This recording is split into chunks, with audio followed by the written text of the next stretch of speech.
তখন প্রথমত আমি 3-4টে কাজ করি। ফার্স্ট অটিজমের বিষয়টা কি তাদেরকে ভেঙে বুঝিয়ে বলি। আচ্ছা সুমনা, এইটা কি কোনোভাবে বংশগত হতে পারে? হ্যাঁ, বংশগত বেশিরভাগ ক্ষেত্রে এটা বংশগত।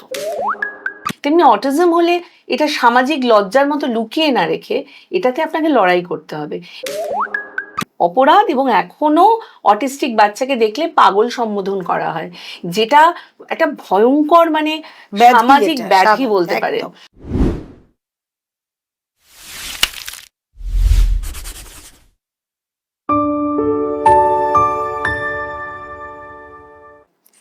নমস্কার, আমি ইপসিতা। আপনারা দেখছেন আনকাট আড্ডা, রিয়েল পিপল রিয়েল টক।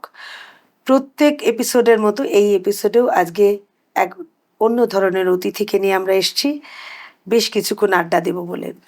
আজকের আড্ডার বিষয়টা একটু আলাদা, যে বিষয় নিয়ে আমাদের সমাজ, আমরা এখনো অনেক ভুল ধারণার ওপর বা ভুল ধারণা নিয়ে বসে আছি, অটিজম।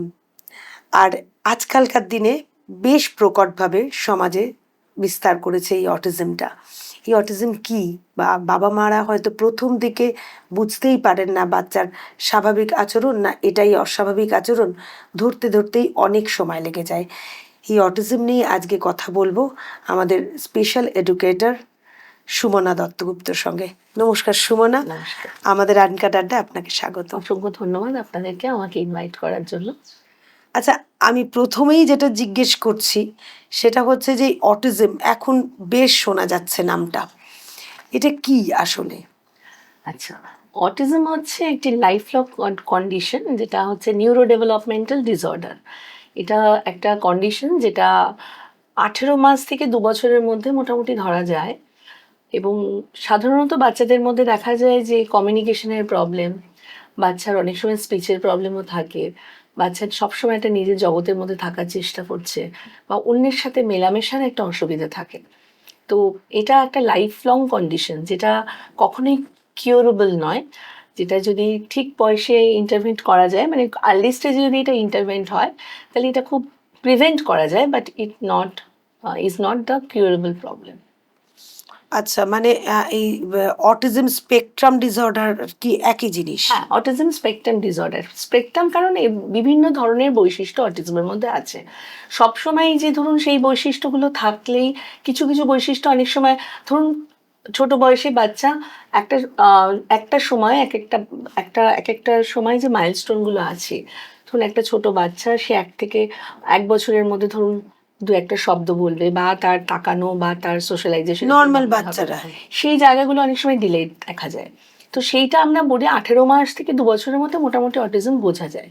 তো সেই সময় যদি যে লক্ষণগুলো বাচ্চার মধ্যে থাকা উচিত একটা স্বাভাবিক শিশুর মধ্যে থাকে, সেটা যদি না থাকে, তখনই কোনো স্পেশালিস্টের সঙ্গে বাবা মাদের যোগাযোগ করা উচিত।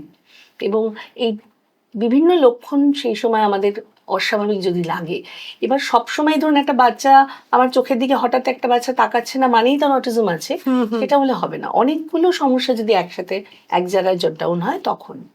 মানে অনেক বাচ্চা তো অনেক ডিলে কথা বলে, আমাদের নর্মালি আমরা দেখেছি ছোটবেলা থেকে স্পিচের প্রবলেম, কোনো কারণেও থাকতে বা পারে। স্পিচ প্রবলেম না হলেও অনেক একটু দেরিতে কথা বলতে শিখেছে, হাঁটতে শিখেছে দেরিতে, বা অনেক সময় কমিউনিকেট করছে না, বা অত্যন্ত চঞ্চল।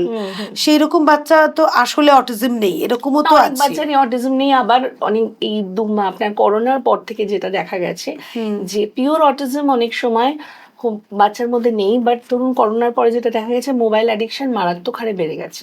ওইটুকু বাচ্চা একা একা, মা বাবা যেহেতু নিউক্লিয়ার ফ্যামিলি, করোনার সময় ধরুন বাড়িতে বাবা মা দুজনেই থেকেছে, চাকরি বাকরি সবাই হোম থেকে বাড়ি থেকে করছে, বাচ্চা সেই সময় বিরক্ত করছে, বা বাচ্চাদের বেরোনোর রাস্তা বন্ধ হয়ে গেছে, মোবাইল কিন্তু সেই সময় থেকে বেড়েছে দেখা। তো বাচ্চাদের মধ্যে দেখা গেছে যে হঠাৎ করে তার শব্দ চলে যাচ্ছে, হয়তো বাচ্চারা ছোটবেলায় কথা বলছিল, একটা দুটো শব্দ যে সময়টা আসে সে সময় আসছিল, কিন্তু হঠাৎ তার শব্দগুলো কিন্তু চলে যাচ্ছে। তো সেটা মোবাইলের একটা সাংঘাতিক এফেক্ট। এবং সেই সময় থেকে আমরা একটা টার্ম খুব আসছে ভার্চুয়াল অটিজম, যেটা কিন্তু সম্পূর্ণ কিওর হয়ে যায় যদি ঠিক মতো তার জায়গাটা ডায়াগনোসিস হয় এবং প্রপার থেরাপি যদি পায়, কারণ অটিজমের মতোই দেখতে কিছু ফিচার্স আসছে এবং সেটাকে ভার্চুয়াল অটিজম বলছে, এটা পিওর অটিজম নয়, মানে মানে অটিজমের মতোই দেখতে। ধরুন কিছু কিছু ফিচার্স তার মধ্যে মানে চলে কথা এসেছে, বলতে পারতো, না এখন হঠাৎ বলছে করে না। কথা বলছে না, নিজের জগতে রয়েছে, ঠিক আছে, সবসময় একটা আনমনা বা রিপিটেটিভ বিহেভিয়ার করছে, যেগুলো অটিজমের মেইন জায়গা, যে একটা প্যাটার্ন ফলো করে, সবসময় একটা প্যাটার্ন ওরিয়েন্টেড কাজ একই কাজ হ্যাঁ বারবার রিপিট করছে। তো সেটা মোবাইলের কারণে অনেক সময় আসে, যেটাকে ভার্চুয়াল অটিজম বলছে। এটা কিন্তু মেইন অটিজমের থেকে একই নয়, ঠিক আছে। যেটা আপনার পিওর অটিজম, যেটা ASD অটিজম স্পেকট্রাম ডিসঅর্ডার, এটা কিন্তু কখনোই সারে না। এটা একটা life long condition, neuro developmental disorder, যেটা কিন্তু কখনোই কিউরেবল। আচ্ছা, এটা কি কোনোভাবে জন্মগত? হ্যাঁ, অবশ্যই জন্মগত।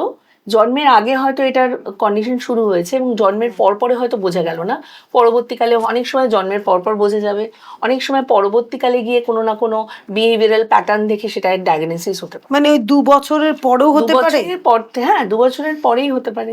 2 বছরের পরে হয়তো ডায়াগনোসিস হলে, হয়তো ছোটবেলায় কিছু সাময়িক জিনিসগুলো আপনি হয়তো খেয়াল করেননি, যখন স্কুলে ignore ভর্তি হয়েছে করেছি, হ্যাঁ। তখন গিয়ে তার বিহেভিয়ারাল প্যাটার্নগুলো বোঝা যাচ্ছে যে এক জায়গায় বসছে না। এবার এর সাথে যদি কম্বাইন্ডলি ADHD থাকে, attention deficit hyper active disorder, যেটা অটিজমের সাথে সবসময় কম্বাইন্ডলি দেখা যায় অনেক সময়। আচ্ছা। এবার অটিস্টিক বাচ্চাদের একটা সাংঘাতিক যে সমস্যাটা থাকে সেটা হচ্ছে সেন্সরি ইস্যুস, মানে ওদের ইদার ওটা হাইপার সেন্সিটিভিটি থাকে, নাহলে হাইপো সেন্সিটিভিটি থাকে।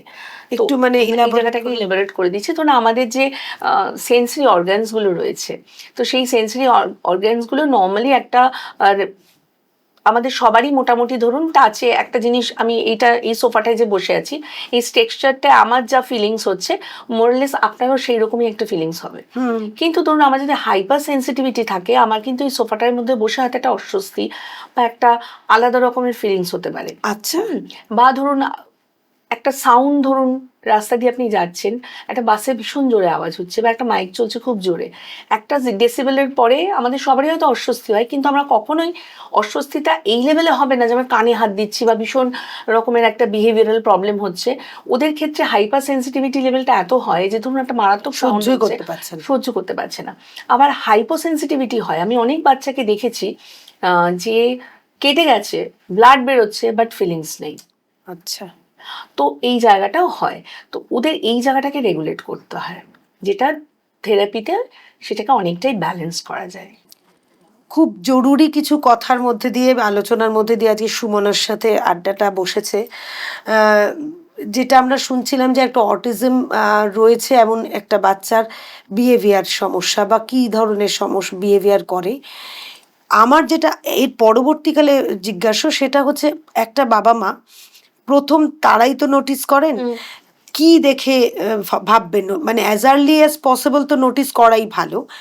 তাহলে কি দেখে নোটিস মানে বুঝবে যে এই বাচ্চার অটিজম আছে?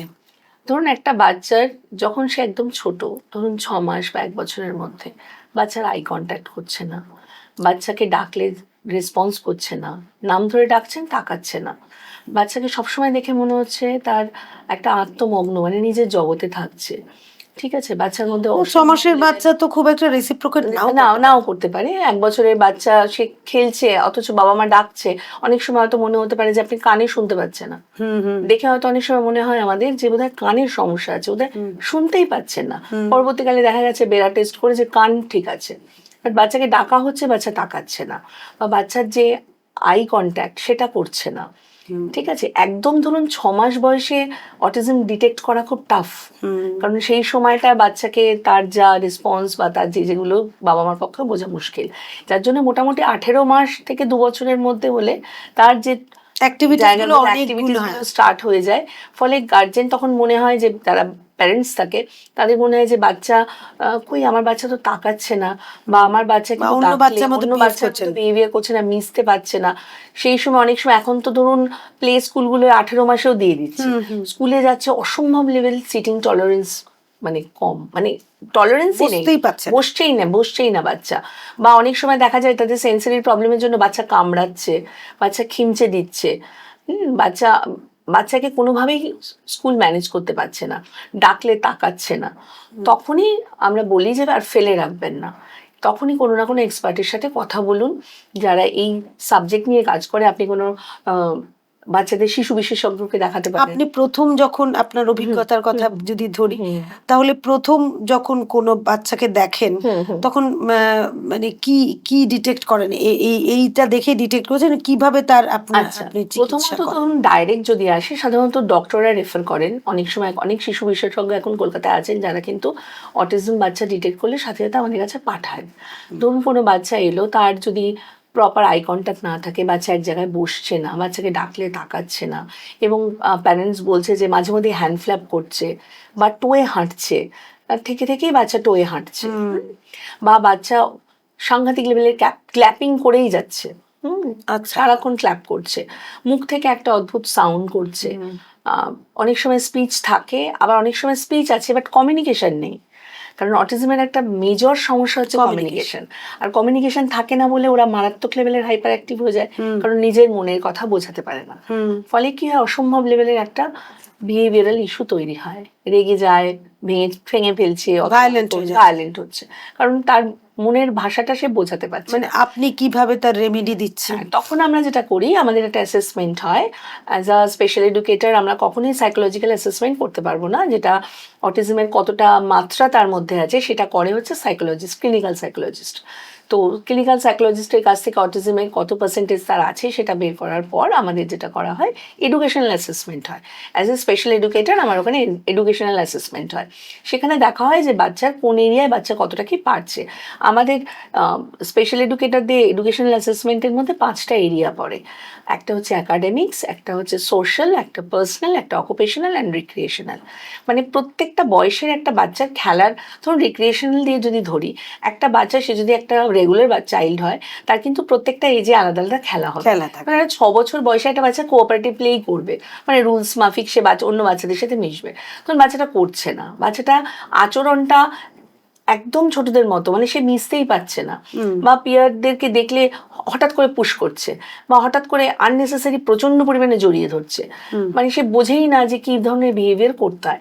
এছাড়া একটা খুব ভাইটাল পয়েন্ট যেটা থাকে, যেটা আমি সবসময় আমার কাছে প্যারেন্টস আসলে আমি সবার আগে অ্যাওয়ার করি, যেটা আমি আমাদের দর্শকদেরও বলবো, যে যাদের ধরুন আপনাদের প্রোগ্রাম দেখছেন, সেক্ষেত্রে বাচ্চাদের যেটা একটা প্রবলেম থাকে, যেটা ছোট বাচ্চাদের মধ্যে না, ধরুন ছেলে বাচ্চা, তাদের পেনিস টাচ করার একটা টেন্ডেন্সি থাকে, মানে সারাক্ষণ আর রাবিং করার টেন্ডেন্সি থাকে, সেটা সেন্সেশন কারণেই কিন্তু হচ্ছে। সেটা কত বছর বয়স? ছোট বাচ্চাদেরও হতে পারে। আমার কাছে 2.5 বছরের বাচ্চা ছিল যার এই সমস্যা ছিল। তো সেইটা যদি প্রথম থেকে রেগুলেট না হয়ে ঠিক না হয়, পরবর্তীকালে গিয়ে ওর এই বোধশক্তি যদি তৈরি না হয় যে আমি কোথায় জামা কাপড় ছাড়বো, কি করব, বা কোথায় কাজগুলো করা উচিত নয়, ওপেনলি কিন্তু বাচ্চা করবে, এবং সমস্ত কাজটাই সে ওপেনলি যখন করবে তখন সেটা সোশ্যালি অ্যাকসেপ্টেবিলিটি পাবে না। নিশ্চয়ই। তাই প্রথম থেকে আমাদের বাচ্চাদেরকে শেখাতে হয় যে তুমি তোমার জামা কাপড় ছাড়বে দরজা বন্ধ করে, বা তোমার যে সেলফ হেল্প যে কাজ, যে সমস্ত তোমাকে তোমার ডেইলি লিভিং অ্যাক্টিভিটিস, সেগুলোতে আমরা সেটা তো সেই বাচ্চাটা যখন গেছে আপনি তাকে নরমালি বোঝাতে পারছেন না, প্রথমে পারবো না। আমরা প্রথমে যেটা বললাম অ্যাসেসমেন্ট করা হয়, অ্যাসেসমেন্টে তার লেভেল আমরা ঠিক করি যে বাচ্চাটা এই জিনিস পারে, নিজে খেতে পারে না, নিজে খেতে পারছে না, ভাত মাখতে পারে না, খাইয়ে দিলে বা দলা করে দিলে হয়তো তুলতে পারে। প্রত্যেকটা বাচ্চা আলাদা আলাদা নিড, আলাদা আলাদা তার লেভেল, সেই লেভেলটা চেক করার পর আমরা 3 মাসের একটা গোল সেট করি যে বাচ্চাটাকে আমরা এইভাবে এবার ট্রেনিংটা দেবো, সেই অনুযায়ী বাচ্চারা তাদের ডেভেলপমেন্ট করে। সেইটা আবার প্র্যাকটিস চলতে থাকে, কন্টিনিউ ক্লাস, প্রত্যেকটা যে বাচ্চা যেটা নিড থাকে। কারণ ধরুন একটা বাচ্চা সিটিং টলারেন্স নেই, অবশ্যই সবার আগে তাকে আমি স্পেশাল এডুকেশনের ক্লাস দিয়ে তার সিটিং টলারেন্স আনবো, বা তার সেন্সারি ইস্যুস রয়েছে, বা তার বিভিন্ন ধরনের মোটরস প্রবলেম আছে, ধরুন ফাইন মোটরের প্রবলেম আছে। অনেক বাচ্চা ছোটো বয়সে গ্রিপ তৈরি হয় না, পেন্সিল প্রপার ধরতে পারে না, তখন আমাদের ফাইন মোটরের উপর কাজ করতে হয়। ফাইন মোটর কি? ফাইন মোটর হচ্ছে আপনার ছোট মাসেলগুলো দিয়ে কাজ। ধরুন আপনি চামচে করে, স্পুনে করে কিছু তুলবেন, এটা আপনার ফাইন মোটরের কাজ। আমাদের পেন্সিল ধরতে গেলে পেন্সিল গ্রিপ এটা তৈরি করতে হয়, এইটাকে তৈরি করতে গেলে ফাইন মোটরের উপর কাজ করতে হয়। ধরুন আপনার দেখবেন রাইটিং এর আগে কিছু প্রি রাইটিং স্কিল থাকে, আপনি লেখা শেখার আগে যদি কিছু অ্যাক্টিভিটি করানো যায় তাহলে পেন্সিল ধরতে তার সুবিধা হয়। স্ক্রেবল করতে হবে, স্ক্রিবল করুন, বা ধরুন আমরা করি কি আটা মাখতে বলি, এখন ক্লে দিয়ে ডো দিয়ে কাজ করাতে বলি, ক্লিপ খোলা, বিভিন্ন ধরনের ঘরোয়া আমার ওখানে প্রচুর ঘরোয়া অ্যাক্টিভিটি দিয়ে কাজ হয়, কারণ প্যারেন্টসদের পক্ষে এত কিছু এফোর্ড করা সম্ভব নেই। এমনিতেই ধরুন এই ধরনের বাচ্চাদের নিয়ে আসার সমস্যা অনেক, তাদের এক্সপেন্সিভ, তারপরে ধরুন যদি অনেক জিনিসপত্র কিনতে বলা হয় তাদের পক্ষে সম্ভব নয়। কেন ঘরোয়া অ্যাক্টিভিটি, ধরুন কেউ টাওয়াল নিংড়াচ্ছে, সেটাতেও তার হাতের মাসেলের পেশির জোর বাড়তে পারে। আচ্ছা, তো সেই জায়গাগুলো আমরা করানো হয়। তো সেই মোটর ফাংশনটাকে ডেভেলপ করানো হয়, সেটা আপনার অকুপেশনাল থেরাপির আন্ডারে পড়ে। ঠিক আছে, স্পিচের ওপরে কাজ করানো হয়। যদি কোনো বাচ্চার ধরুন স্পিচের প্রবলেম আছে, ক্ল্যারিটির প্রবলেম থাকে, অনেক সময় ধরুন বাচ্চা চিবিয়ে খাচ্ছে না, এখন দেখবেন 80% বাবা মায়েরা বিশেষ করে টাইম বাঁচানোর জন্য পুরো ভাতটাকে এত নরম করে দেয় যে দাঁতের আর কাজ নেই, গিলে ফেলে। ফলে কি হচ্ছে, আমাদের কিন্তু কথা বলতে গেলে দাঁতেরও কাজ আছে, জিভের কাজ আছে। তো ফলে বাচ্চাকে প্রপার ব্রাশিং বাবা মা করাতে পারছে না, প্রচুর হয়তো মুখের ভেতরে সেন্সরি ইস্যু রয়েছে। এবং এই চিউইং এর যে জায়গাটা, ধরুন দাঁতের একটা ফাংশন থাকে আমাদের কথা বলার ক্ষেত্রে, সেটা যেহেতু বাবা মারা চিবিয়ে খাওয়ানো প্র্যাকটিসই করাচ্ছে না, বাচ্চার প্রথম থেকে এমনভাবে তাকে খাওয়ানো হচ্ছে যে তার চিউইং করার হ্যাবিটটাই তৈরি হয়নি, তখন তাকে ফোর্স করে সেই জায়গাটাকে কিভাবে তৈরি করা সেটা তো নর্মালি অনেক সময় বাবা মারা করে থাকেন, সেটাও তো অন্যায় না, করছে। ঠিক নয়। তার জন্য দেখবেন সেই সব বাচ্চাদের স্পিচে অনেক সময় প্রবলেমও থাকে বা আচ্ছা। ক্ল্যারিটির অভাব থাকে, হয়তো কথা বলছি কিন্তু প্রপার বর্ণগুলো উচ্চারণ করতে পারছে না, প্রপার ক্ল্যারিটি আসছে না। আচ্ছা। অনেক ক্ষেত্রে যদি চিউইং এর প্রবলেম থাকে, কারণ দেখুন কথা বলার জন্য আমাদের কতগুলো জিনিস খুব দরকার হয়। এক হচ্ছে ব্লোয়িং, এক হচ্ছে চিউইং। এই দুটো খুব ইম্পর্টেন্ট, কারণ আমরা যখন কথা বলি অনেক মানে লেটার বলি যখন, তখন মুখ থেকে অনেক হাওয়া বেরোয়। তো ফু দেওয়াটাও খুব ইম্পর্টেন্ট আমাদের কথা বলার জন্য, তারপরে গিলে নেওয়াটাও খুব ইম্পর্টেন্ট, এগুলো স্পিচের জন্য খুব ইম্পর্টেন্ট। তো সেই বেসিক জায়গাগুলো অনেক সময় গন্ডগোল হয়ে থাকে। ঠিক আছে, তো সেই কারণের জন্য আমাদেরকে সেইভাবে ট্রেনিং করাতে হয়। আর যেটা খুব ইম্পর্টেন্ট, মোবাইল, যেটা আমি শুরুতেই আপনাকে বললাম, মোবাইল বা টিভি দুটোই কিন্তু একই রকমের ক্ষতি করে। ভিজুয়াল স্টিমুলেশন নিলে যেটা প্রবলেম, ভিজুয়াল স্টিমুলেশনটা হচ্ছে ওয়ান ওয়ে কমিউনিকেশন। আপনি বাচ্চা যখন টিভি বা মোবাইল দেখছে, তখন সে কারোর সাথে কিন্তু কমিউনিকেট করছে না, সে শুধু শুনছে, দেখছে ও নিজের মধ্যেই। ফলে কি হচ্ছে, তার অনেক সময় দেখা গেছে তার টু ওয়ে কমিউনিকেশন নেই, কিন্তু বাচ্চা রাইমস বলছে, কারণ যেটা সে দেখছে শুনছে সেটা বলছে। কিন্তু যখন এই যে জেনারেল যে কমিউনিকেশন, সেটা তখন করার তার ইচ্ছেটাই তৈরি হয় না। তাই প্রথম থেকে যদি টিভি মোবাইলটা বাচ্চাকে দেওয়া হয়, তাহলে কিন্তু স্পিচের একটা সমস্যা আসার ভীষণভাবে প্রবণতা দেখা যায়। আচ্ছা আচ্ছা, সুমনা, এইটা কি কোনোভাবে বংশগত হতে পারে? হ্যাঁ, বংশগত বেশিরভাগ ক্ষেত্রে এটা বংশগত।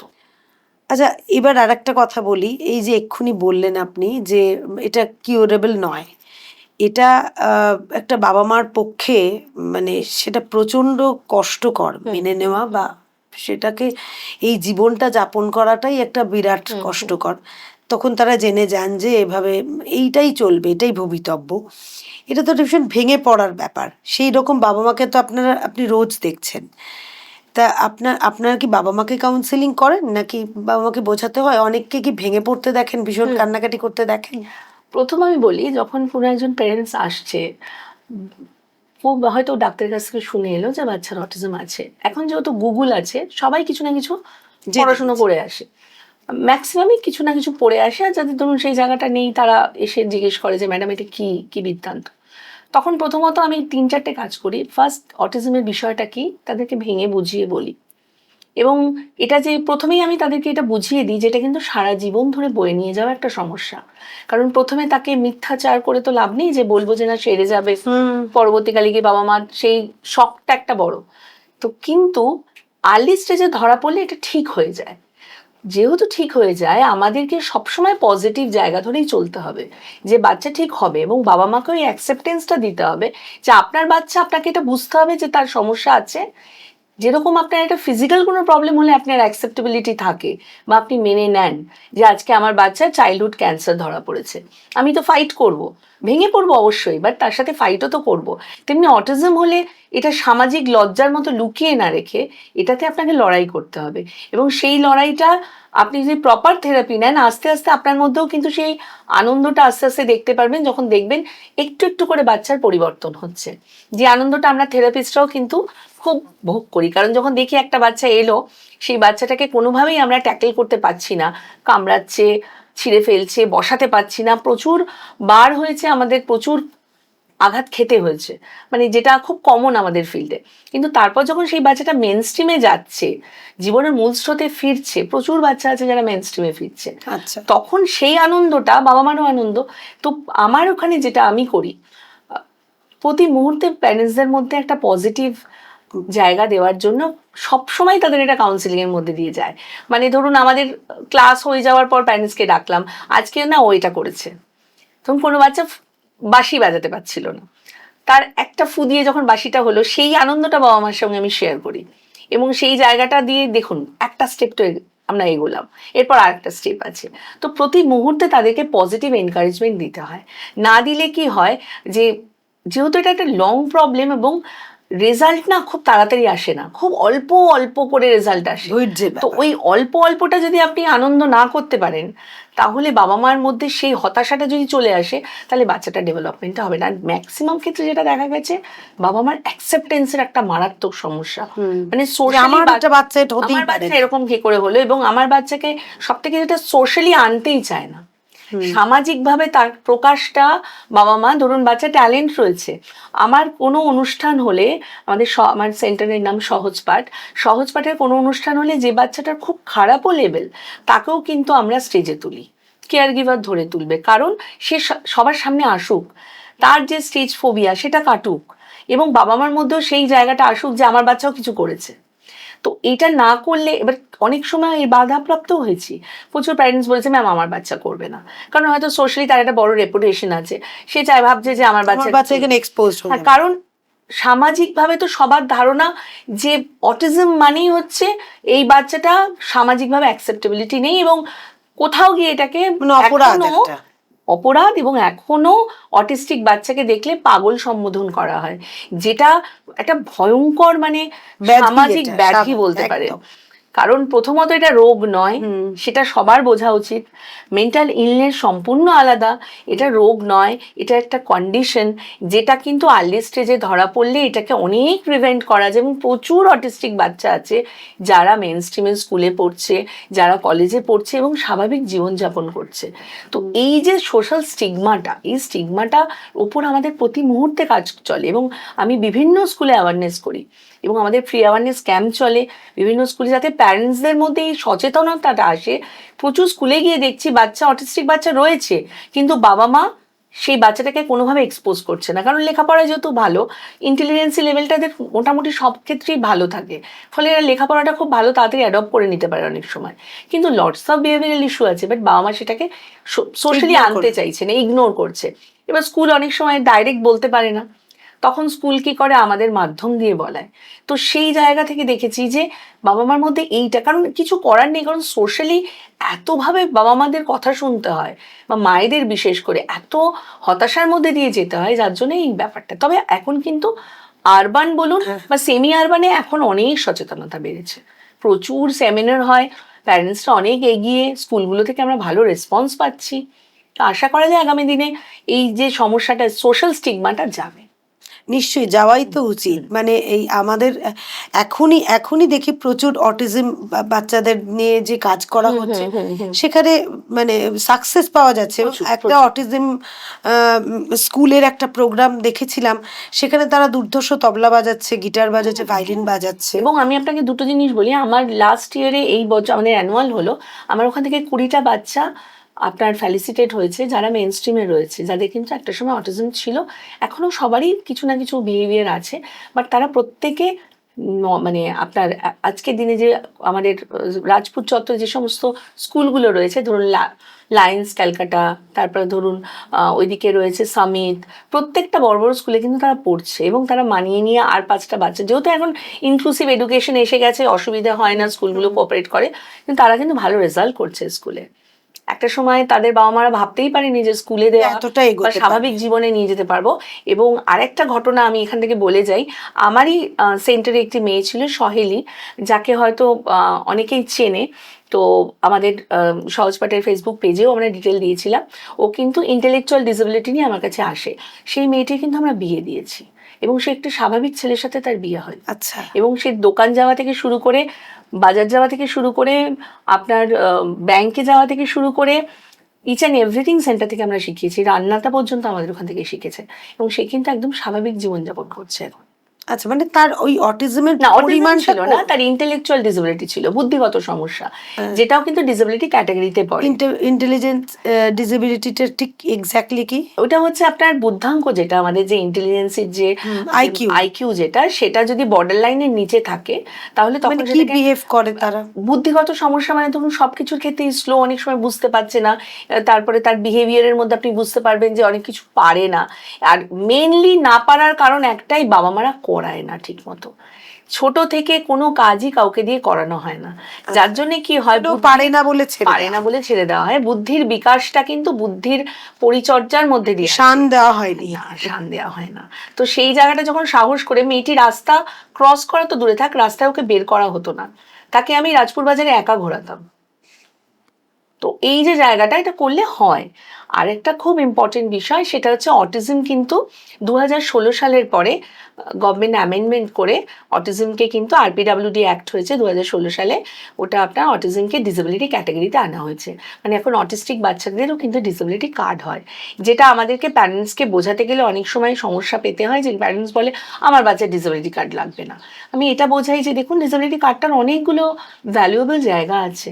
আজকে আপনার যদি বাচ্চার কার্ড থাকে, পরবর্তীকালে গিয়ে অনেক সমস্যা থেকে আপনি বাচ্চাকে বাঁচাতে পারবেন, বা অনেক স্কুলিং এর ক্ষেত্রে অনেক সময় অনেক হেল্প হয়। তো এই কার্ডটা করে নিন, আপনার যদি পরবর্তীকালে গিয়ে মনে হবে রিনিউ করাবো না, সেটা আপনার ব্যক্তিগত ব্যাপার, বাট ও যে ফেসিলিটিটা পাচ্ছে কেন নেবেন না? তো এখানেও গিয়েও কিন্তু একটা অ্যাকসেপ্টেন্সের সমস্যা, মানে ওইটা না করতে চাওয়ার কারণটাই হচ্ছে সোশ্যালি ডিসেবিলিটি কার্ড আছে, লোকে এটা জেনে যাবে। এটাই। এবং সেটা অনেকে মানে সেটাকে অ্যাডমিট করতে চায় না, মানে মেনে নেওয়াটা একটা সমস্যা হয়। ধরুন অনেক বাচ্চারই তো আসে ভার্চুয়াল অটিজম নিয়ে, পরে ঠিক হয়ে গেলে আর তো বোঝা যায় না তাদেরকে। তো বাবা মা এরকম অনেক গার্জেন আছে যারা পরে বলে না আমার বাচ্চা তো এরকম কোনো সমস্যা ছিল না, জাস্ট ম্যামের কাছে এসেছিলাম কিছু অল্প বিহেভিয়ারের প্রবলেম, কাউন্সিলিং এর জন্য। তো এটা হয়, মানে নিতে একটা সমস্যা হয়, কারণ সেই অ্যাকসেপ্টেন্সটা এখনো সমাজে তৈরি হয়। আপনারা শুনছেন স্পেশাল এডুকেটর সুমনা দত্তগুপ্তের কথা। কখনো যদি মনে হয় ওনাকে প্রয়োজন হবে যে কোনো কারণে, আপনারা কিন্তু অবশ্যই যোগাযোগ করতে পারেন।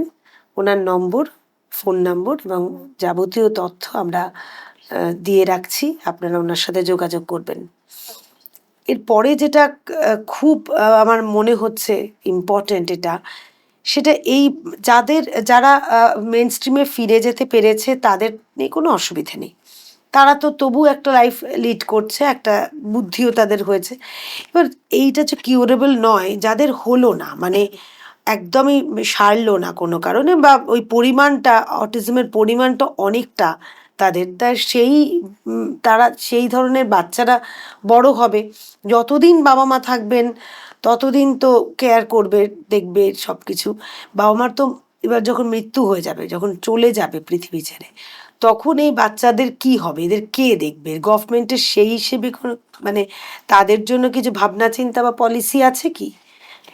দেখুন, গভর্নমেন্টের ভাবনা চিন্তা কি আছে এত ডিটেলে আমি বলতে পারবো না, কারণ এই নিয়ে প্রচুর আন্দোলন, যাদের প্যারেন্টস, যাদের এই ধরনের বাচ্চা আছে তাদের প্যারেন্টসদের প্রচুর আন্দোলন চলছে, যে নতুন সরকারের কাছ থেকে আমরা অনেক কিছু চাই।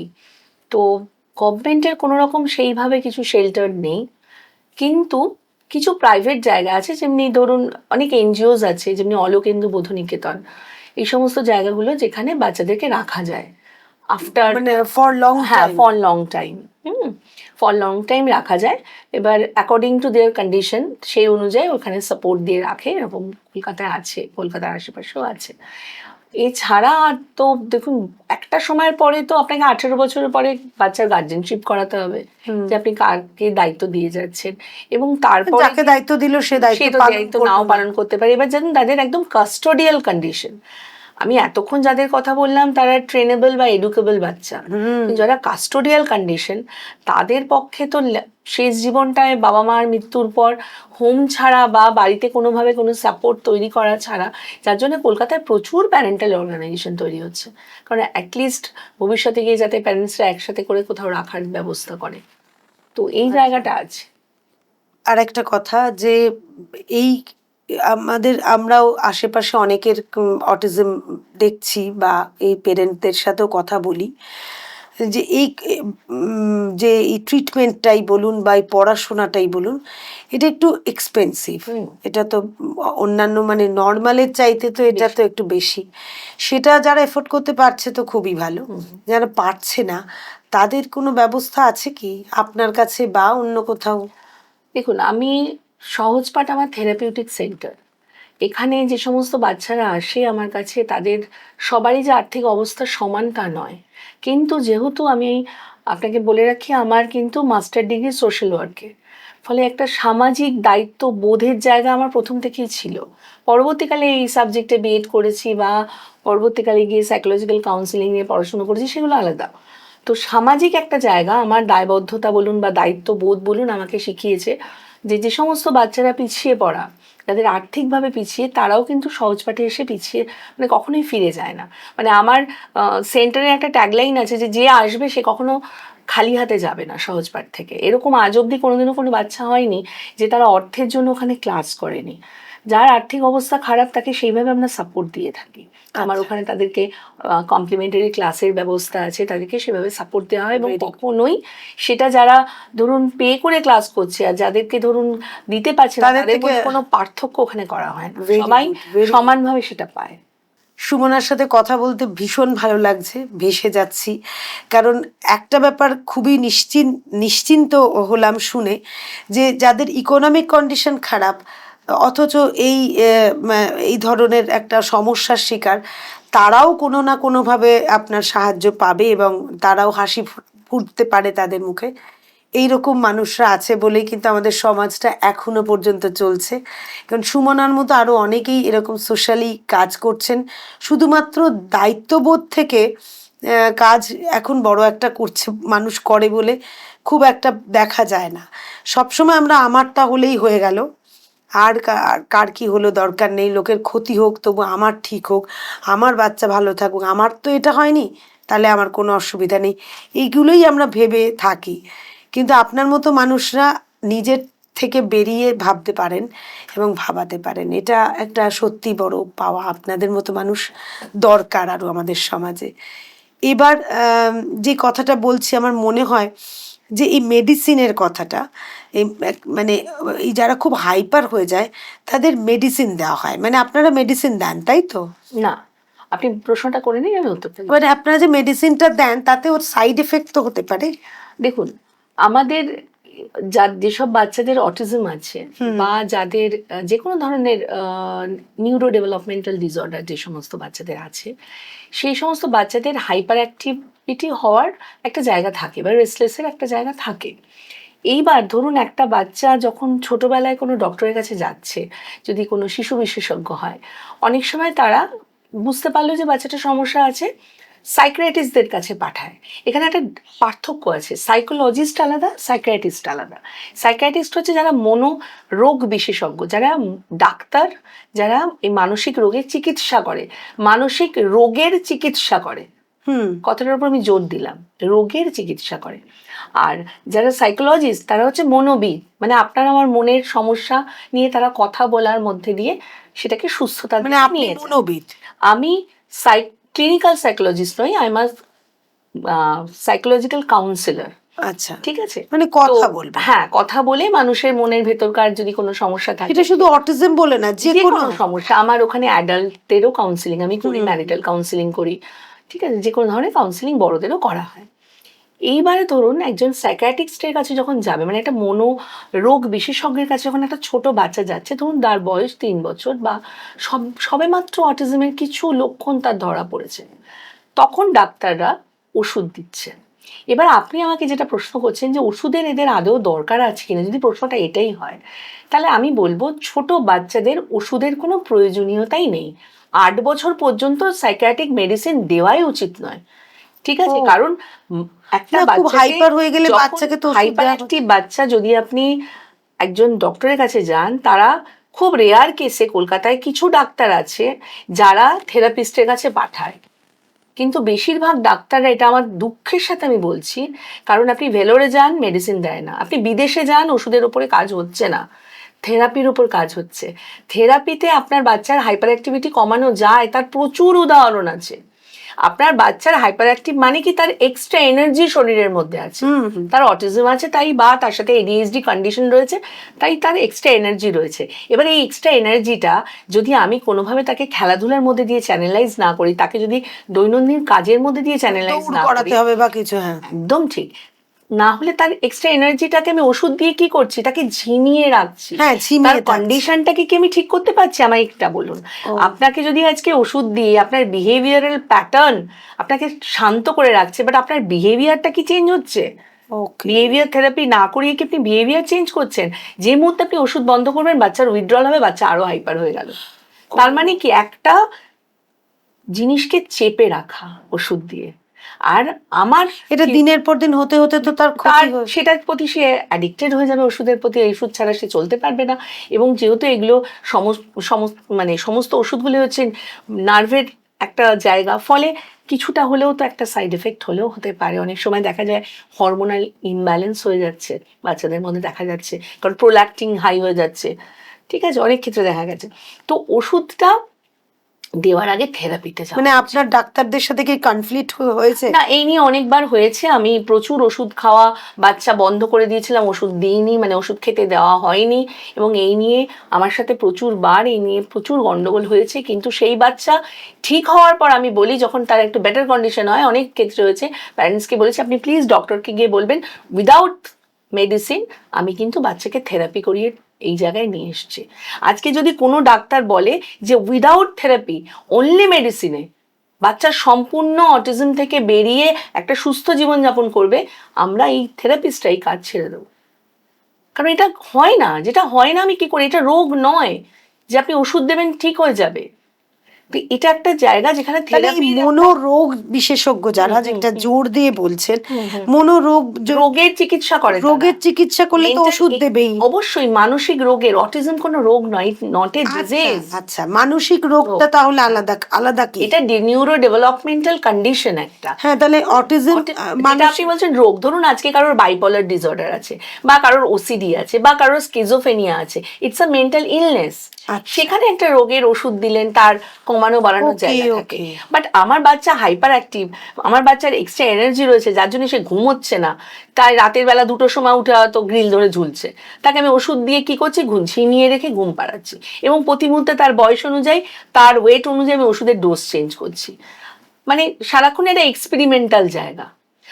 আর সেই বাচ্চা যদি খাওয়া দাওয়া ঠিকঠাক হয়, অনেক খাবার আছে, যেমনি ধরুন আজকে একটা বাচ্চার খুব হাইপার অ্যাক্টিভিটি, আপনি তাকে রোজ চকলেট দিচ্ছেন, তার হাইপার অ্যাক্টিভিটি অনেক বাড়বে, কারণ চকলেটের মধ্যে যেগুলো আছে এক্সট্রা এনার্জি পাচ্ছে সে। তাকে আপনি খাওয়াচ্ছেন কোল্ড ড্রিঙ্কস, তাকে খাওয়াচ্ছেন চিপস, বাইরে যত ফাস্টফুড আছে খাওয়াচ্ছেন, তার এই খাবারের প্যাটার্নের জন্য তার মধ্যে হাইপার অ্যাক্টিভিটি তৈরি হবে। যার জন্য আমরা বারণ করি, যখন কোনো বাচ্চা আসে, যদি তার অটিজম থাকে বা ডিএইচডি থাকে, তাকে বলা হয় যদি তার কোনোভাবে গ্যাসের প্রবলেম থাকে, ধরেই না তাদের পটির সমস্যা আছে, কোনোভাবে দুধ খাবে না, ডেয়ারি প্রোডাক্টই খাবে না, খেলে তার হাইপার অ্যাক্টিভিটি বেড়ে যাবে। এবার এইগুলোকে ঠিক করে, তার ট্রেনিং ঠিক হয়ে, তাকে প্রপার এনভায়রনমেন্ট দিয়ে, আপনি এমন এনভায়রনমেন্টের মধ্যে বাচ্চাকে রাখছেন, বাচ্চাকে কেউ সময়ই দিচ্ছে না, বাচ্চা সারাক্ষণ একা থাকছে। অটিজমের বাংলা হচ্ছে আত্মমগ্নতা। বাচ্চা সেলফ অবসেসড হয়ে যায়, নিজের জগতে থাকে, সেই জগৎ থেকে সে বেরোতে পারবে না, আপনাকে তার জগতে ঢুকতে হবে। তো বাড়িতে যদি কোনো লোকই না থাকে তার সাথে সময় দেওয়ার, তার সাথে কমিউনিকেট করবার, সেটা আমি না করে যদি বাইরে থেকে শুধু মেডিসিন দিই, তাহলে কি করে হবে? আপনাকে টোটাল পরিবেশ ঠিক করতে হবে, বাচ্চার খাওয়া দাওয়ার প্যাটার্ন ঠিক করতে হবে, বাচ্চাকে একটা হেলদি রুটিনে আনতে হবে, এবং বাচ্চার রেগুলার এক্সারসাইজ করাতে হবে। তারপরে গিয়ে যদি আপনি দেখেন সেই বাচ্চা তো এক্সারসাইজ করবে না, জোর করে করাতে হবে বাচ্চাকে, সেগুলো করাতে হবে, সেটাই তো ট্রেনারদের কাজ। আমরা থেরাপিস্টদের, আমার ওখানে বাচ্চাদের একদিন করে মাঠে প্লে হয়, খেলার ক্লাস হয়, যেদিন আমরা স্পোর্টসের অ্যাক্টিভিটি করাই বাচ্চাদের, তখন বাসি দেবো, এখান থেকে ওখানে দৌড়ে যেতে হবে, যে যাচ্ছে না তাকে আমরা নিয়ে দৌড়ই, হামাগুড়ি দিয়ে যেতে হবে, ঘাসের সাথে টাচ, সেন্সরি জায়গাগুলোকে ঠিক করা। আমার সেন্টারে আমরা বাচ্চাদের ভাত মাখিয়ে খাওয়ানো শেখানো হয়। যার পটি ট্রেনিং নেই, প্যানে বসছে না, তাকে আমরা কমোটে নিয়ে গিয়ে জোর করে বসিয়ে কিভাবে পটি ট্রেনিং হবে সেটা প্যারেন্টসকে দেখানো হয়। জামা পরা, জুতো পরা, ঘর ঝাড় দেওয়া, ঘর মোছা, ইচ অ্যান্ড এভরিথিং করানো হয়। এটা পার্ট অফ থেরাপি। তো তো সেইটা না করি আমি সবার আগে যদি মেডিসিন দিয়ে দিই, তার মানে আমি একটা সমস্যাকে চেপে দিচ্ছি, তাকে কিওর করছি না। কিওরের দিকে সেটা কিওর হয় না হয়তো, বাট সেটাকে যদি আমি প্রিভেন্ট করতে গিয়ে যদি তার মেন প্রবলেমটাকে চেপে দিই, ধামা চাপা দেওয়া, যার জন্য আমার সেন্টারে কোনো বাচ্চা আসলে আমি প্রথমেই যদি তার আদার্স কোনো প্রবলেম না থাকে, ধরুন তার মৃগী আছে, তার কনভালশন হয়, সে মেডিসিন খায়, আমি কোনোদিন সেদিকে তাকাবোই না, হাতই দেবো না, কারণ সেটা তার টোটালি অন্য জায়গা, সেটা তো সেইটার সঙ্গে এটার কোনো সম্পর্ক নেই। কিন্তু যদি বাচ্চা রাত্রেবেলা না ম্যাম প্রচণ্ড লাফালাফি করে, তাই জন্য একটা মেডিসিন দিয়েছে ডক্টর, দেখুন মেডিসিন খাওয়াবেন না এবং অ্যাসেসমেন্টের আগে মেডিসিন বন্ধ করবেন, যাতে আমি ওর প্রপার বিহেভিয়ারটা ফলো করতে পারি। ও এক্স্যাক্টলি কি মেডিসিন দিয়ে তো বুঝতে পারে না, বুঝতে পারবো না তো। আজকে মেডিসিন খাই আপনি নিয়ে আনলেন, কালকে যখন মেডিসিন অফ করলাম দেখা গেল বাচ্চা মারাত্মক কামড়াচ্ছে, তাকে তো আমাকে আগে থেকে প্রিকশন নিয়ে বাচ্চাকে অ্যাসেসমেন্ট কেন করা হয়, বাচ্চাকে যাতে বুঝতে পারি আমি যে বাচ্চাটা কি করতে পারে, সেইভাবে তো আমাদেরকেও সেইভাবে প্রিপারেশন নিয়ে বসতে হয়। তো সেই যে জায়গাটা, এই জন্য এদের মেডিসিনের কোনো প্রয়োজন নেই। ভেলোরে কিন্তু কোনো মেডিসিন দেয় না। আমার অনেক বাচ্চা ভেলোর যায়, আগে যেত, এখনও তারা চেক আপে যায় এবং আমার সেন্টারে থেরাপি করে, সেটা তারা গিয়ে বলে। এবং ভেলোর আমাদের খুব প্রশংসা করেছে, যতগুলো ডাক্তারকে আমাদের সেন্টারের বাচ্চারা গেছে, যে আপনারা একদম ঠিক জায়গায় করাচ্ছেন, কোনো অসুবিধা নেই। বা সেই বাচ্চার মধ্যে একটা বাচ্চার কথা আমি বলছি, রাজপুরেই থাকে, ও এখন লায়েন্সে পড়ছে, লায়েন্স থেকে ওকে অ্যাওয়ার্ড দেওয়া হবে, যেহেতু ডিসেবল বাচ্চাদের মধ্যে ও অনেক ভালো কাজ করছে, মানে পড়াশোনাটা খুব ভালো করছে। এবং ও ভেলোরে রিসেন্ট গিয়েছিল, মানে ওরা চেক আপে যায় একটা, যেহেতু বহুদিন ধরে ওরা দেখাচ্ছে, মানে আমার কাছে আসার আগে থেকে বা ভেলোরে যায়। তো ভেলোর ওখান থেকে বলেছে যে খুব ভালো ডেভেলপমেন্ট হচ্ছে, খুব ভালো প্রশংসা করেছে ভেলোর আর কি। তো যদি ওষুধেরও থ্যাংক ইউ, যদি ওষুধেরই জায়গা থাকতো, নিশ্চয়ই আপনি একটা 16 বছরের ছেলেকে নিয়ে এলেন, যার মারাত্মক হাইপার অ্যাক্টিভিটি, যার প্রচণ্ড পরিমাণে সেক্সুয়ালি সে ডিস্টার্ব, সে অন্যকে কোনোভাবে ক্ষতি করছে, সেখানে আপনি তাকে ড্রাউজিনেস দেওয়ার জন্য মেডিসিন চার্জ করলেন। বাট একটা বাচ্চা সে যখন শুরুতে সে শিখবে, সে করবে, সেখানে মেডিসিনের কি জায়গা? আচ্ছা, কোনো এরকম হয়েছে কি, এরকম নিশ্চয়ই অভিজ্ঞতা আপনার হয়েছে যে দেরি করে ফেলেছেন বাবা মারা, হয়তো এই 16 বছর বললেন, হয়তো 12-14 বছর বয়সে তারা এসছে, সেই তাকে কি কোনোভাবে একটুখানি ইয়ে করা গেছে, প্রিভেন্ট? হ্যাঁ, সেই বাচ্চাও আমার কাছে আছে যারা 12 বছর 13 বছরে এসছে, কিন্তু 12 বছর 13 বছরের বাচ্চা যেটা হয়, যদি আগে থেকে মেডিসিন ইনটেক না করে, কোনো মেডিসিন ধরুন নিয়ে নেয়নি, সেক্ষেত্রে বাচ্চার কাজ হচ্ছে, তাকে করানো হয়েছে, এরম বাচ্চাও আছে। আবার ধরুন 15-16 বছর বয়সে অলরেডি সে অনেকদিন ধরে মেডিসিন নিচ্ছে, সেই বাচ্চাকে নিয়েও আমরা কাজ করছি, কারণ সেই সময় তখন তার সময় লাগছে। কথাটা বলতে গেলে আমাদেরকে একটু ভয় পেতে হয়, কারণ এতদিন ধরে সেটা মেডিসিনের সঙ্গে হ্যাবিচুয়েটেড হয়ে গেছে। এবার থেরাপি হয়তো হয়নি, শুধু মেডিসিন খাচ্ছে। হ্যাঁ, তাই হতে পারে। তাহলে সেক্ষেত্রে থেরাপি করেনি, এবার সেক্ষেত্রে খুব হাইলি, মানে কি বলবো, খুব রিস্ক নিয়ে আমরা কাজ করি। কারণ একটা বাচ্চার যদি খুব বিভিন্ন ধরনের বিহেভিয়ারের মধ্যে যদি মারের বিহেভিয়ারটা থাকে না, অন্যকে হিট করার, সেক্ষেত্রে থেরাপিস্ট, আমার সেন্টারে একটি ছেলে একবার আমার কম্পিউটারে 2টো মনিটর ছুঁড়ে ফেলে দিয়েছিল, মানে রেগে গিয়ে। তো থাকে এগুলো, কিন্তু ভগবানের আশীর্বাদ বলুন বা আমার কাজের প্রতি ভালোবাসা বলুন, কারণ আমি বলি সবসময় এদের প্রতি সহানুভূতি নয়, আপনি যদি সমব্যথী হতে পারেন তবে এই ফিল্ডে আসুন। কারণ এই ফিল্ডে কাজ করতে গেলে কিন্তু ওই 10টা 5টা ডিউটির ব্যাপারে এই ফিল্ড নয়। এই ফিল্ডে কাজ করতে গেলে আপনার হাতে বমি লাগবে, আপনার হাতে থুতু লাগবে, আপনার কোলে বাচ্চা পটি করবে, আপনার কোলে বাচ্চা টয়লেট করবে। আপনি যদি তাদের মা না হতে পারেন, এই ফিল্ডে কোনো দিন আপনি বাচ্চাকে ঠিক করতে পারবেন না। আমার সেন্টারের প্রত্যেকটা বাচ্চা আমার নিজের বাচ্চা আমি ভাবি। তাদের প্রতি যদি আমার সেই ডেডিকেশন না থাকে, তাহলে সেই বাচ্চাকে ধরতে আমি ভয় পাবো। আজকে যদি আমার ছেলের 16 বছরের বয়সে একটা বাচ্চা আমার থাকে অটিস্টিক, আমি কি তাকে ধরতে ভয় পাবো? আমি কি তাকে ঘেন্না পাবো? তাহলে সেই ডেডিকেশন, সেই ভালো লাগা যদি না থাকে, তাহলে কোনো দিন আপনি সেই বাচ্চা নিতে পারবেন না। এবং আমি আপনাকে যেটা বললাম যে ভগবানের আশীর্বাদে আজ অব্দি এত বড় বাচ্চাও ডিল করেছি, 27 বছরের অটিস্টিক বাচ্চা আমার কাছে এসেছে, কিন্তু কোনোদিন আমি সেই অর্থে মার খাইনি বা কোনোদিন সেইভাবে ইনজিওর্ড হয়নি। আমাকে বাচ্চারা ভীষণ ভালোবাসে এবং আমার সাথে তাদের বন্ডিংটাই অন্যরকম। কিন্তু আমার ওই ভয়টা লাগে না যে এরা কিছু করতে পারে, মানে ওরা হয়তো বুঝতেও পারে যে ভালোবাসাটা ওরা ভীষণ বোঝে এবং টাচটা ওরা খুব ভালো বোঝে, ভীষণ বোঝে ওরা, যে আপনি ওকে, কারণ দেখুন ওদের সেই বোধগম্যতাটা আছে। এবার ওরা হয়তো আমাদের মতো নয়, একটু অন্যরকম, কিন্তু এই যে ধরুন আপনি সহানুভূতি দেখালে না, ওরাও বুঝতে পারে। হ্যাঁ হ্যাঁ, ওই আহারে বলার ব্যাপারে ওরাও বোঝে। ওদের মধ্যে সমব্যথী ব্যাপারটা হলে আস্তে আস্তে ওরাও সেটাকে বুঝতে শুরু করে, সময় লাগে, বাট হয়। এবং আমি একটা জিনিস মনে করি যে আমার জীবনে আমি নেগেটিভ শব্দ পছন্দ করি না, এবং নেগেটিভ হবে না বলে আমার কিছু নেই, হতেই হবে।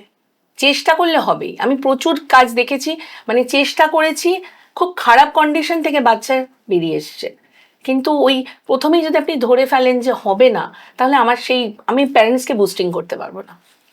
আমি একটু দর্শকদের সাথে কথা বলি যে অটিজম একটা সমস্যা বলে শুরু করেছিলাম আজকের আলোচনা। তা সুমনার সাথে কথা বলতে বলতে একটা কথাই মনে হলো, সুমনা কোনো সমস্যার কথা বলছেনই না। আসলে কোনো সমস্যাই নয় অটিজমটা। ওই প্রান্তে যেই বাবা মারা যদি এই অটিজম বাচ্চার বাবা মা হন, তারা অবশ্যই এই পজিটিভ চিন্তা ভাবনা নিয়ে এগিয়ে চলুন। যেটা সুমনা বলছে যে সত্যিই তো, মানে আমার নিজের সন্তান হলে আমি যেভাবে প্রতিপালন করতাম, যেভাবে আমি ইনিশিয়েটিভ নিতাম, সেটা ও করেন, সেটা এই কাজটাই উনি করেন। আর কোনোটা হবে না বলে এই কথাটা ভীষণ লাগলো আমার, অন্তত ব্যক্তিগতভাবে, যে কিছুতে না নেই, মানে আমি ভেঙে পড়বো না, এটা তো হবে না আমার দ্বারা বা ওর দ্বারা হবে না, এটা যখনই ভাবি আমরা তখনই কিন্তু সেখানেই হেরে যাই জীবনের কাছে। জীবন কিন্তু শেখায় এগিয়ে যেতে, সেটাই সুমনার মতো মানুষরা আমাদের প্রত্যেকবার প্রত্যেক মুহূর্তে মনে করিয়ে দেয়। আপনাদের যদি কখনো মনে হয় যে এই বিষয়ে সুমনার সাথে কথা বলবেন, যোগাযোগ করবেন, তাহলে অবশ্যই যোগাযোগ করতে পারেন। আমাদের কমেন্ট বক্সে আসতে পারেন এবং সুমনার ফোন নাম্বারে যোগাযোগ করুন, ওর অ্যাড্রেসে সহজ পাঠে গিয়ে যোগাযোগ করুন। হয়তো শান্তি পেতে পারেন, হয়তো কোনো একটা দরজা খুলে যেতে পারে, যদি কোনো দরজা বন্ধ হয়ে গিয়ে থাকে তবেই। এবার যে প্রশ্নটা আপনাকে করি সুমনা, আমরা অনুষ্ঠানের প্রায় শেষের দিকে চলে এসেছি, সেটা হচ্ছে যে এই আমরা যে এমআর বা মেন্টাল রিটার্ডেশন বলি, এইটা আর অটিজম, এই দুটোর মধ্যে আলাদা কি করে করব? মানে কার এমআর আছে, কে অটিস্ট, এরকম ভাবে কি ব্যাপার? দেখুন, এখন এমআর শব্দটা আর ব্যবহার করা হয় না, এটাকে বলা হয় ইন্টেলেকচুয়ালি ডিসেবলড। বুদ্ধির যে আমাদের আইকিউ বা বুদ্ধাঙ্ক বা ইন্টেলিজেন্স কোশেন্ট যেটা, সেই জায়গাটা যাদের বর্ডার লাইনের নিচে থাকে, মোটামুটি ধরুন 70-এর নিচটা আমরা 70 হচ্ছে বর্ডার লাইন, 60-র নিচে যারা থাকে তাদের তাদের লেভেল অনুযায়ী mild, moderate, severe and profound. Profound হচ্ছে 20-র নিচে যাদের বুদ্ধি থাকে। একেবারে জিরো বুদ্ধি বা শূন্য বুদ্ধি নিয়ে কেউ হয় না, কিছু না কিছু বুদ্ধি কারণ না কারণ সবারই থাকবে। এবার সেটাকে থেরাপির মধ্যে দিয়ে, ট্রেনিংয়ের মধ্যে দিয়ে বুদ্ধির জায়গাটা বাড়ে। বুদ্ধি কোনো এমন জিনিস নয় ওষুধ খেলে ঠিক হয়ে যাবে বা বুদ্ধি বেড়ে যাবে।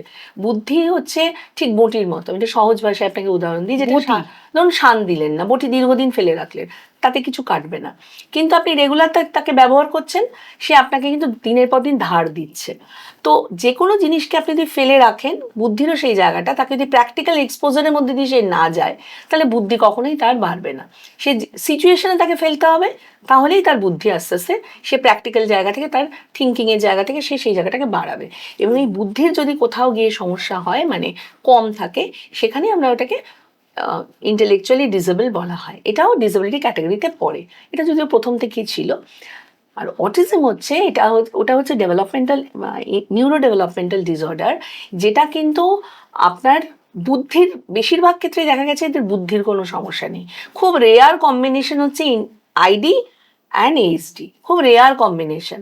মানে আমি খুব কম পেয়েছি এরম বাচ্চা যাদের অটিজম আছে সেই সাথে বুদ্ধিরও অসুবিধে আছে। তো ইন্টেলেকচুয়াল ডিসেবল যারা, তাদের তো ধরুন বুদ্ধির জায়গাটা সমস্যা থাকবেই, তাদের কম এইরকম ধরনের বিহেভিয়ার নাও থাকতে পারে, তারা হাইপার অ্যাক্টিভ নাও হতে পারে, আবার তারা আই কন্ট্যাক্ট থাকবে না, বা তাদের হ্যান্ড ক্ল্যাপিং হচ্ছে, এরকম কিছু নাও থাকতে পারে। তাদের তাদের বোকা বলতে পারে, হ্যাঁ বোকা বলতে পারেন, স্বাভাবিক ভাষায় আমরা তাদেরকে বোকাই বলি, সাধারণত যারা জানে না তারা বোকাই বলে। কিন্তু অটিজমের যে জায়গাটা, এটা সম্পূর্ণ ভিন্ন। এখানে বুদ্ধির কোনো সমস্যা বেশিরভাগ ক্ষেত্রেই থাকে না, বেশি বুদ্ধি অনেক বেশি, মানে ইন্টেলেক্ট লেভেল এদের হাই থাকে, মানে যে কোনো জিনিস ফটাফট কপি করার একটা ক্যাপাসিটি থাকে, যদি তার অ্যাটেনশন লেভেলটা ঠিকঠাক জায়গায় নিয়ে আসা যায়। যদি একটা বাচ্চাকে ঠিকঠাক অ্যাটেনশন লেভেল ডেভেলপ করা যায়, অটিস্টিক বাচ্চা কিন্তু অনেক বেটার রেজাল্ট করতে পারে, মানে আপনি ভাবতে পারবেন না ক্লাসে ফার্স্ট হতে পারে। আচ্ছা, তো সেই জায়গাটা সম্পূর্ণ আলাদা। তো এই দুটোর মধ্যে পার্থক্য হচ্ছে, একটা সম্পূর্ণ বুদ্ধির সমস্যা থাকবে, আর একটার মধ্যে lots of behavioural issue, communication problem, স্পিচের প্রবলেম, যাদের মানে ধরুন ইন্টেলিজেন্ট মানে কি বলে ইন্টেলেকচুয়াল ডিসেবিলিটি আছে, তাদের স্পিচের প্রবলেম নাও থাকতে পারে, কমিউনিকেশনের প্রবলেম আবার থাকতেও পারে, হয়তো গুছিয়ে কথা বলতে পারে না, স্কুলে গিয়ে হয়তো বোর্ড কপি করতে পারছে না, লিখতে পারছে না, বোঝার ক্ষেত্রে অসুবিধা, এবং অনেক ক্ষেত্রে দেখা গেছে অঙ্কে খুব সমস্যা হয়, কারণ লজিক্যাল জায়গাগুলো বুদ্ধি দিয়ে যেগুলোকে ধরতে হয় সেই ক্যালকুলেট করতে অনেক সময় সমস্যা হয়। তো এগুলো প্রত্যেকটারই একটা মাপ করার কিছু জায়গা আছে, কিছু আপনার স্কেল আছে যেগুলো দিয়ে পরিমাপ করা হয়, যেটা সাইকোলজিস্টরা করে। আমি আপনাকে দেখে বলে দিলাম আপনার তো মাইল্ড ইন্টেলেকচুয়াল ডিসেবিলিটি আছে, সেটা আমি হয়তো আমার অভিজ্ঞতা দিয়ে বললাম, বাট সেটা কখনোই ইম্পর্টেন্ট হবে না যতক্ষণ না একজন সাইকোলজিস্ট সেটাকে তকমা দেবে যে ওর এত পার্সেন্টেজ আছে। তো কখনোই একটা ডাক্তার যদি বলে দেয় আপনার বাচ্চার মাইল্ড অটিজম আছে, কখনোই সেটা অ্যাপ্লিকেবল নয়। একটা সাইকোলজিস্টকে বলতে হবে যে এই বাচ্চার মাইল্ড টু মডারেট লেভেল বা মডারেট টু সিভিয়ার লেভেলের অটিজম আছে। তো এই প্যারামিটারটা তারা সেট করে। আর আরেকটা আপনাদের আমাদের দর্শকদের উদ্দেশ্যে আমি একটা জিনিস বলবো, যে প্রত্যেকটা বাচ্চা যাদের অটিজম থাকুক বা ইন্টেলেকচুয়াল ডিসেবিলিটি থাকুক, ডিসেবিলিটি কার্ডটা অবশ্যই করাবেন, এবং সেটা আপনি যে জেলায় থাকেন সেই জেলার যে জেলা হসপিটাল আছে সেখানে গেলে কিন্তু এই কার্ডগুলো করা যায়, এবং অনলাইনে এখন টোটালটা অনলাইনে হচ্ছে, এবং তারপরে সেখানে গিয়ে যা যা প্রসিডিওর আছে আপনারা করবেন, বাট ফেলে রাখবেন না, অবশ্যই কার্ডটা করাবেন, এটা খুব ইম্পর্টেন্ট পরবর্তীকালে গিয়ে। আমরা তো প্রায় শেষের দিকে এসে গিয়েছিলাম, তবে হঠাৎ করে একটা কথা যেটা মনে হলো সেটা হচ্ছে যে এখন সরকারি আইন হয়েছে, এটা তো সবাই জানি, যে এই মানে ইনক্লুসিভ এডুকেশন সমস্ত স্কুলেই সমস্ত স্পেশাল যারা চাইল্ড রয়েছে, ফিজিক্যালি এবং মেন্টালি যারা ডিসেবল বা স্পেশাল, তাদের সবাই মিলে একসাথে পড়াশোনার যে আইনটা করেছে, কেন্দ্রীয় সরকারই সম্ভবত করেছে, হ্যাঁ কেন্দ্রীয় সরকার, তা এইটা কি ইমপ্লিমেন্টেশন হচ্ছে সমস্ত স্কুলে? দেখুন, ইনক্লুসিভ এডুকেশন অনেক আগে থেকেই তৈরি হয়েছে, বাট তার যে ইনফ্রাস্ট্রাকচার, প্রত্যেক স্কুলে ম্যান্ডেটরি স্পেশাল এডুকেটর, তো তার রিক্রুটমেন্ট বলুন, সেই জায়গাগুলো তো সেইভাবে এখনো নেই। তো আমি যে এরিয়ায় কাজ করি সেই এরিয়ার যে এখন বাস্তবিক যে চিত্র সেটা আমি তুলে ধরতে পারি, কারণ অ্যাজ আ স্পেশাল এডুকেটর বলুন, আমি যে এরিয়ায় থাকি সেই এরিয়ায় যে সমস্ত নামকরা সিবিএসসি বা আইসিএসসি স্কুলগুলো আছে, তাদের কোনো স্কুলেই স্পেশাল এডুকেটর নেই। একটাই তো স্কুলে কাউন্সিলর আছে, বাট সেই কাউন্সিলরদের পক্ষেও সবসময় কিছু করা সম্ভব হয়ে ওঠে না, কারণ ধরুন একটা বাচ্চাকে নিয়ে আপনি স্কুলে গেলেন, সেই স্কুলে সেই ইনফ্রাস্ট্রাকচার নেই বলে প্রথমেই কোনো একটা মাইল্ড অটিজম বাচ্চাও যদি যায়, ভর্তি অনেক সময় নিয়ে নেয়, ইনফ্রাস্ট্রাকচার নেই তাও নিয়ে নেয়, মানে নেওয়ার পরে কিছুদিন পর থেকে স্কুল, এবার এরকম ঘটনা প্রচুর ঘটেছে, প্রচুর স্কুলে হয়েছে, আমারই স্টুডেন্টের সাথে হয়েছে, যে ও তো স্কুলে অন্য বাচ্চাদের মারছে, অন্য বাচ্চাদেরকে সঙ্গে ঠিকঠাক বিহেভিয়ার করছে না, ওকে ন্যানি প্রোভাইড করতে হবে, একটা ন্যানি ওকে ধরে হয়তো বাইরে বসে রয়েছে, ঠিক আছে, মানে স্কুলে সেই ইনফ্রাস্ট্রাকচার নেই তো, কারণ একটা ক্লাসরুমে এত বাচ্চা, তার মধ্যে যদি দুটো অটিস্টিক বাচ্চা থাকে, আর সেই স্কুলে যদি সেই ইনফ্রাস্ট্রাকচার না থাকে যে স্পেশাল এডুকেটর পর্যাপ্ত পরিমাণে, বা ধরুন একটা রিসোর্স রুম যেখানে বাচ্চাদেরকে আলাদা করে কিছু এক্সট্রা দেওয়া যেতে পারে, বা ক্লাসে সেইভাবে সেই সাপোর্ট সিস্টেম যদি না থাকে, তাহলে এই যে আইন সেটা কখনোই বাস্তবিক রূপ আনা সম্ভব নয়। এবং স্কুলগুলোতেও যেটা সমস্যা হচ্ছে, যে হয়তো বাচ্চার এডুকেশনাল লেভেল ভালো, একটু হয়তো কোঅপারেট করলে স্কুল নিতে পারে, কিন্তু স্কুল সেগুলো করছে না, অনেক স্কুল তো নেয়ই না, মানে নেয় না, রিফিউজ করে, আবার নিয়ে বের করে দেয়, আবার নিয়ে রাখার পরেও সমস্যা তৈরি হয়। যার জন্য আমি একটা পলিসি ঠিক করেছি, যে পলিসিটা আমার মতো করে আমি চালাচ্ছি, সেটা হচ্ছে বিভিন্ন স্কুলে আমি অ্যাওয়ারনেস করছি, এবং ফ্রি অ্যাওয়ারনেস, এবং আমি অলরেডি 3টে স্কুলের সাথে বর্তমানে যুক্ত। একটা হচ্ছে দুটো, তার মধ্যে প্লে স্কুল ইউরোকিডস, আর একটা হচ্ছে আপনার সিবিএসসি স্কুল, যেটা আপনার বারাইপুরে আছে, বিদ্যাসাগর বিদ্যামন্দির সিবিএসসি স্কুল। ওই স্কুলে আমি একদিন করে বসি, এই 3টে স্কুলে যে কথা বললাম, দুটো ইউরোকিডস, একটা রাজপুর, একটা জগদ্দলে একটা ইউরোকিডস আছে, তো ওদের ওখানে আমি একদিন করে যাই, এবং ওদের ওখানে যাবতীয় যা সমস্যা হচ্ছে বাচ্চা কেন্দ্রিক, সেগুলো আমার সাথে টিচাররা ডিসকাস করে, কোন বাচ্চাকে ওরা কীভাবে ক্যাটার করবে, কীভাবে কন্ট্রোল করবে, বা কোনো বাচ্চা হয়তো কিছু সমস্যা করছে, টিচার বুঝতে পারছে না, কারণ ওদের তো সেইভাবে ট্রেনিং বা নলেজ নেই, ফলে একটা স্পেশাল বাচ্চাকে কী করে ট্যাকেল করবে, সেগুলো আমার সঙ্গে ওরা ডিসকাস করে, বা অনেক সময় আমাকে ওভার দ্য ফোন জানায়, হয়তো সেদিন আমি যাইনি বা সেদিন আমার ডেট নেই, জানালো, বা ওরা আমাকে বাচ্চা অনেক সময় রেফার করে যে এই বাচ্চাটাকে আপনার ওখানে পাঠাচ্ছি।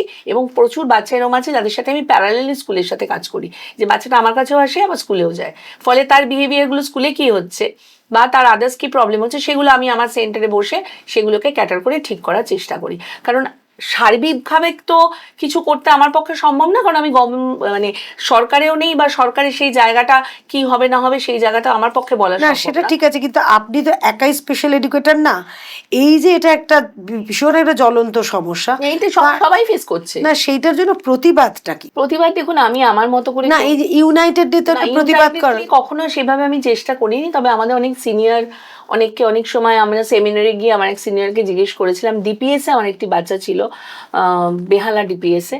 তো সেইখানে একটি বাচ্চা অনেকদিন আগে ক্লাসের মধ্যে, বাচ্চাটা অটিজম ছিল, ক্লাসের মধ্যে থেকে সে দৌড়ে বাথরুম থেকে ক্লাসরুমে সে দৌড়ে যায়, এটা হয়ে গেছিলো কমপ্লেন, এবং সেটা নিয়ে প্রচুর সমস্যা হয়। তখন আমি ম্যামকে বলেছিলাম যে ম্যাম, এই ধরনের যে সমস্যাগুলো হচ্ছে স্কুলে আমাদের কি করণীয়, মানে আমরা গিয়ে স্কুলে কি বলতে পারি না যে আর 5টা বাচ্চাও তো কিছু না কিছু সবার মধ্যেই কিছু দুষ্টুমি করে আছে, তো এই ওরা যেহেতু হাইলাইটেড হয়ে যাচ্ছে স্কুলে, এত কেন এইগুলোকে নিয়ে সমস্যা দেন? প্যারেন্টসকে এমনভাবে ডেকে বলা হয়।